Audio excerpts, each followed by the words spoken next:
Victory, Elena realized, was quieter than she had imagined. There were no celebrations, no overwhelming sense of triumph. Just stillness, the kind that settles in after something long awaited finally arrives, only to reveal that it doesn't fill the space you thought it would. The Villarreal mansion was hers now. Every room, every corridor, every memory embedded in its walls. But ownership did not rewrite the past. It only reframed it. Elena walked through the halls slowly in the days that followed, not as a victor surveying her conquest, but as someone trying to understand what it meant to stand on the other side of something she had spent years building toward. The floors were still polished. The air still carried that same controlled quiet. But something fundamental had shifted. Because this time, no one was watching her. No one was judging. No one was waiting for her to make a mistake. And yet, she didn't feel free. Matteo noticed it first. "You're not done," he said one evening, standing near the tall windows of her office. Elena didn't look up. "It's over." Matteo shook his head slightly. "No, the plan is over." He paused. "But you're not." Elena finally met his gaze. "What does that mean?" Matteo didn't answer immediately, because some truths required timing. And some required courage. "There are things you don't know," he said carefully. The room felt smaller suddenly. Not physically, but emotionally, like something unseen had shifted into place. Elena leaned back slightly, her expression unreadable. "Then say it." Matteo exhaled slowly, years of silence resting behind that single moment. "When you were sent away," he began, "I wasn't just a driver." Elena's eyes narrowed slightly. "I know." "No," Matteo said. "Not like that." He stepped forward. "They trusted me." A pause. With information, Elena's posture changed. Subtle, but unmistakable. "I was told to watch you," he continued. "To make sure you didn't come back. Didn't cause problems." Silence. Heavy, sharp. "And you didn't tell them anything," Elena said. It wasn't a question. Matteo shook his head. "No." "Why?" The answer came without hesitation. "Because I saw what they did to you." Elena held his gaze, searching, measuring. "That's not enough," she said quietly. Matteo nodded. "I know." Another pause. Longer this time. "I had a sister," he said. The shift in tone was immediate. Personal, unshielded. "She worked in a house like that," he continued. "Different family, same rules." Elena didn't move, didn't interrupt. She didn't make it out. The words settled between them. Not dramatic, not exaggerated, just real. "So when I saw you," Matteo said, his voice steady but quieter now, "I knew how your story was supposed to end." He looked at her directly. "I just decided not to let it." Elena didn't respond immediately, because trust, even after everything, still came at a cost. "You could have told me," she said eventually. Matteo nodded. "I could have." Another silence, but this one felt different. Less sharp, more reflective. "And you didn't," Elena said. "No," Matteo replied, "because if I did, you might not have trusted anything else I said."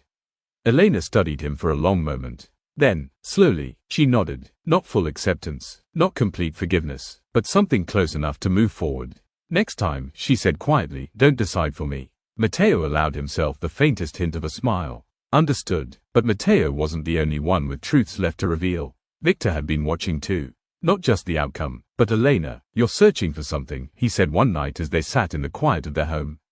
Elena didn't deny it. "I thought this would feel different." Victor leaned back slightly. "How?" She considered the question. "I thought there would be closure." Victor nodded slowly. "And?" Elena's answer was simple. "There isn't." Victor studied her carefully, then said, "Because you don't have the full truth."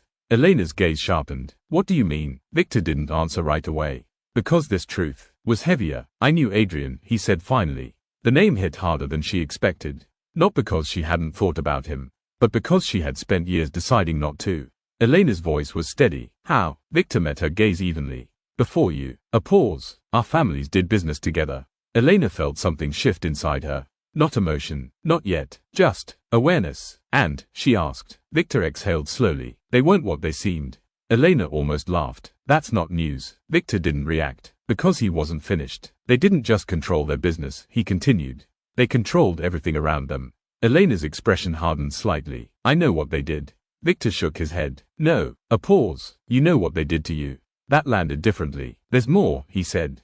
And before Elena could respond, there was a knock at the door. Not loud, not urgent, but deliberate. Matteo entered first, and behind him, someone Elena never expected to see again. Adrian. Time did something strange in that moment. It didn't stop. It didn't slow. It just shifted. He looked older, not just in appearance, but in presence. The ease she once associated with him was gone, replaced by something heavier, something worn. Elena, her name, spoken in his voice, felt unfamiliar, like a memory that no longer fit. She didn't move, didn't speak, didn't react, because this was the one part of her past she had never resolved.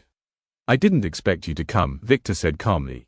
Adrian gave a faint, humorless smile. I didn't expect to be invited. Elena finally spoke. Why are you here? No softness, no hesitation, just clarity. Adrian looked at her directly, and for the first time, there was no distance between them, no illusion, no misunderstanding. I need to tell you the truth. Elena's expression didn't change. You're late. I know. A pause. Then, I didn't leave you. The words cut through everything. Elena's jaw tightened slightly. Don't. But Adrian didn't stop. I was forced to. Silence. By who? She asked, though part of her already knew.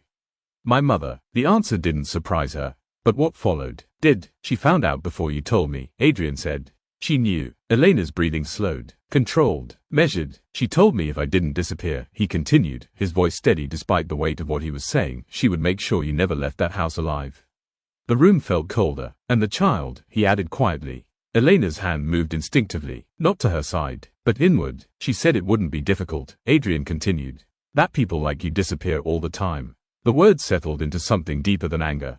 What did you do? Elena asked. Adrian didn't look away. I left, without telling me. Yes. Elena let out a slow breath. Not shaky, not emotional, controlled. I thought if I stayed away. Adrian said she would leave you alone. And you believed that? Elena asked. Adrian hesitated. Then, no, that was the first honest answer. But I didn't have a choice, he added. Elena's gaze sharpened. There's always a choice. Adrian nodded. Yes. A pause. I chose wrong. Silence. Heavy. Unavoidable. Years of pain. Of questions. Of assumptions. All converging into a single moment of clarity. Elena had built her life on a version of the truth. A version that made sense. A version that gave her direction. But this complicated everything. Because now, the past wasn't just betrayal. It was fear, control, and a decision made under pressure. Elena looked at Adrian for a long moment. Then, she stood, not to confront him, not to close the distance, but to end it. It doesn't change anything, she said. Adrian nodded slowly. I know. Another pause. But you deserve to know. Elena didn't respond, because he was right. But knowing didn't undo. It didn't erase the years. Didn't soften the consequences. Didn't rebuild what had been broken. Truth, she realized, wasn't always healing. Sometimes, it just made things clearer. And clarity came with its own weight. In the days that followed, the house felt quieter than it ever had before. Not the suffocating quiet Elena remembered from her years as a maid, where silence was enforced and heavy with fear, but something else. A stillness that came after everything had been said, after every truth had surfaced, after nothing remained hidden. And yet, it wasn't peaceful, not yet. Elena stood alone in the grand hall one morning, the early light spilling through tall windows and stretching across the polished floors. She had once cleaned those floors on her knees, careful not to leave a single mark. Now she walked across them without hesitation. Ownership had changed her position, but not her memory. She could still see it. The version of herself who moved carefully, spoke softly, hoped quietly. The version of herself who believed that kindness could exist in a place built on control. That girl felt distant now. Not gone, but transformed. Behind her, footsteps echoed.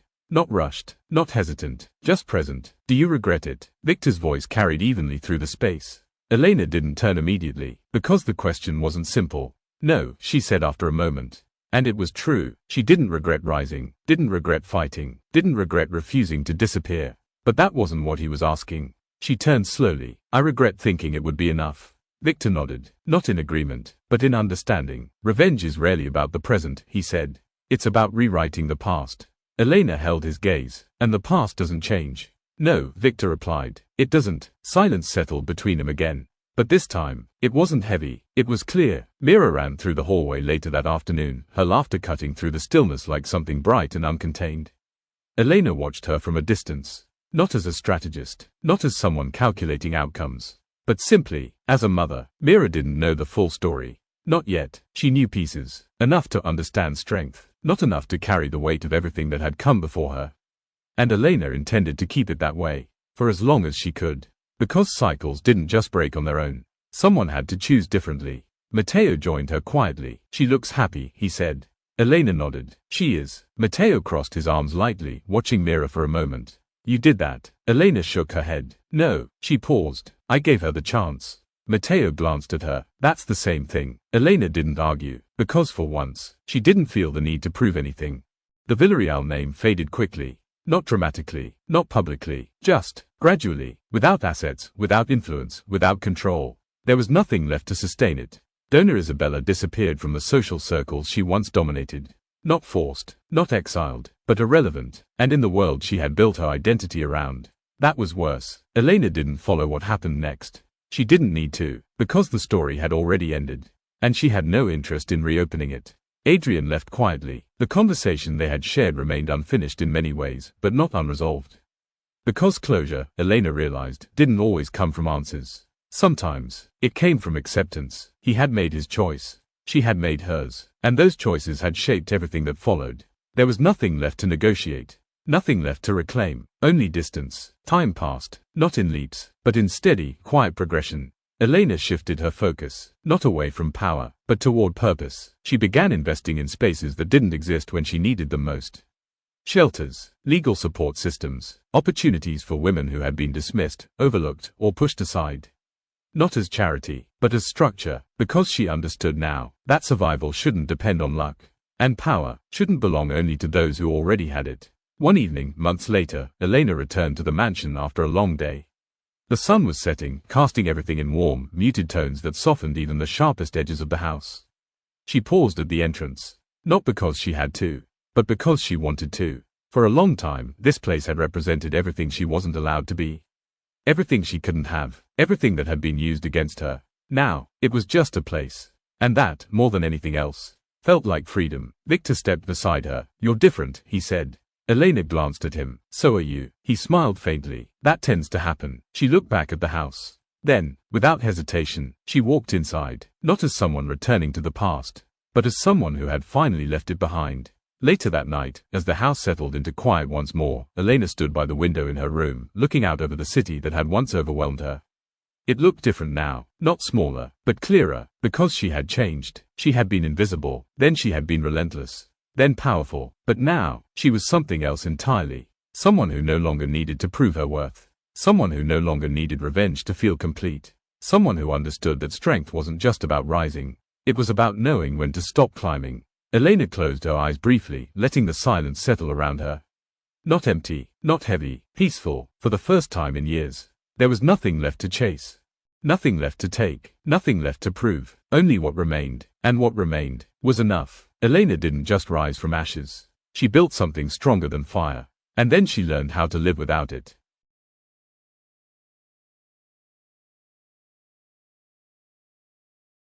For more stories, please like and subscribe.